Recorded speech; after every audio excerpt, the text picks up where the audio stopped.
Good afternoon, everyone. I am Mithibai from Mithibai College of Commerce, and I am interviewing CA Mr. Rajesh Podar, who is a practicing chartered accountant.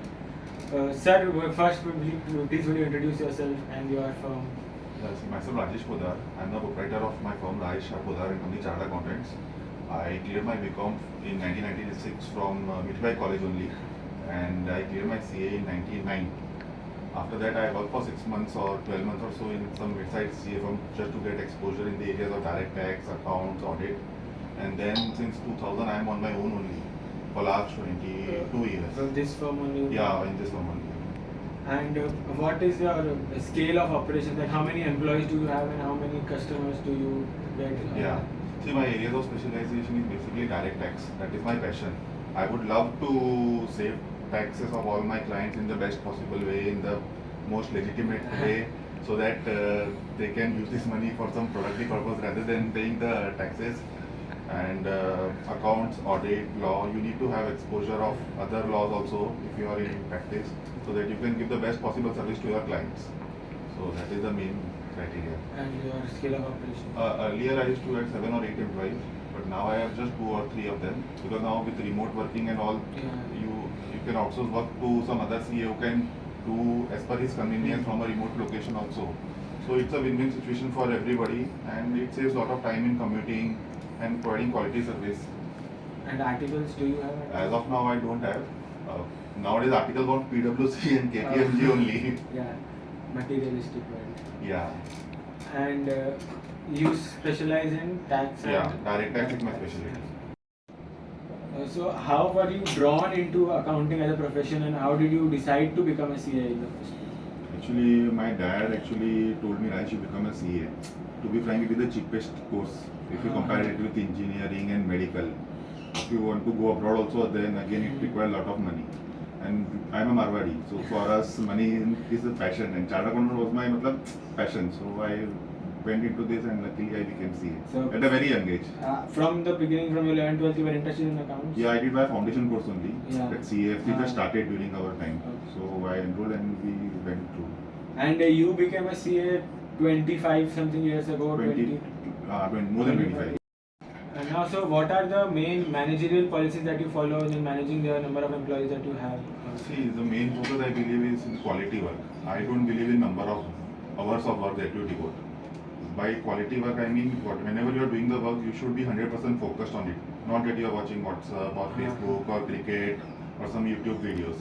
When there is work, I expect people around me also to work devotedly. But when there is no work, I tell them you can study, you can upgrade your knowledge, or even you can listen to music. So there has to be a work-life balance. That is what I always used to believe in, because I didn't have this liberty when I did articleship for many years ago. So coming to that point now, when you were an article and you said you worked for 12 months or something before you started your practice, what was the difference between the managerial practices that were followed in that firm to the one that's still? See, I don't know how to answer this question, but when I worked in some CA firm or when I did articleship, the earlier year chartered accountants were very strict.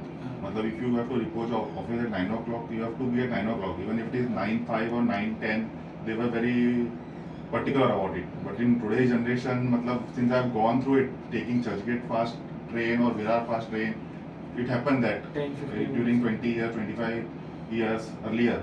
So I feel that it's okay if you are a little late by 10 minutes, 15 minutes, but you can do time management subsequently by devoting proper time and all that. And also, I also feel that during our time, we hardly used to get time for classes. So mostly it was self-study. Self-study. So now, online lectures are available and classes, everything, all facilities you guys have. And so when there is the peak time of a CA, like for the during filing of ITR and conduction of audit, how do you manage your resources at that time? See, I'm very particular so far as time management is concerned. If a work has to be done in 2 hours, it should be done in 2 hours or at the max 3 hours. You cannot devote 2 days for a 2 hours work. So that is very thing, and I always focus on quality work. It's not that I want a volume work. So that you can do quality work with peak volume, and that adds to your brand and goodwill and everything. So in those areas, so you have 2 employees, and so you specifically devote your time only towards the filing of No. There is audit, there is account, there is company law, there is TDS, and every GST. Everything has its due date. So if you don't have a proper timetable, at the end of the day you will be in a soup. So you have to have proper timetable, proper time management, and there are various due dates for each and every act.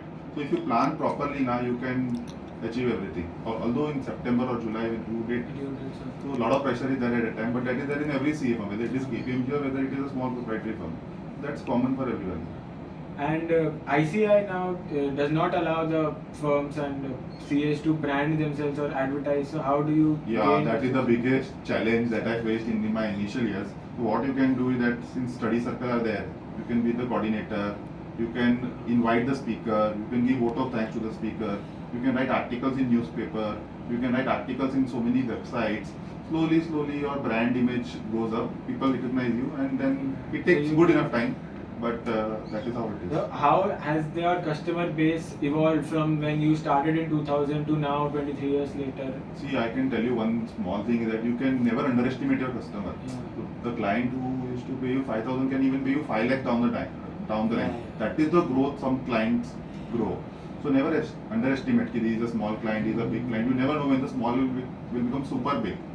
So that is how it is. Not that whether the volume of your customers that you receive from when you started to now. So how is it? See, it is a multiple growth. It is into multiplication. It's not addition. It's because of word of mouth publicity. Then his individual come, then his wife come, then his son comes, then his LLP come, then his private limited company come, then his trust come.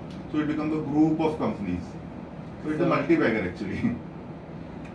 You became a CA over 25 years ago. 24, 25. So what are the differences that you see nowadays who people are pursuing CA and how you pursue CA? What are the differences? See, everything has changed drastically. I will say the main reason is because of the technology. You guys have WhatsApp, YouTube, Instagram, online lectures, whatnot you have. We had nothing. We had to physically go to the classes, whether the classes in Borivali or Churchgate. You have to go spend 2 hours in traveling. By the time you come home, it is 11 o'clock, 12 o'clock at night. So we have gone through very tough days. And also our result used to be 2% in final CA, 2, 3, maximum 4.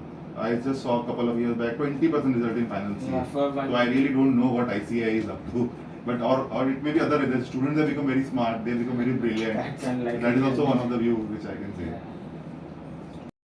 So how do you keep up with the changes in the industries and how do you alter your managing procedure? See, being a chartered accountant, we have to update daily. I read daily Economic Times, Business Line, Times of India, and so many WhatsApp groups. Some WhatsApp groups specifically for income tax, some for GST, some for corporate law, some for our study circle where common topics are there. So we have to daily update.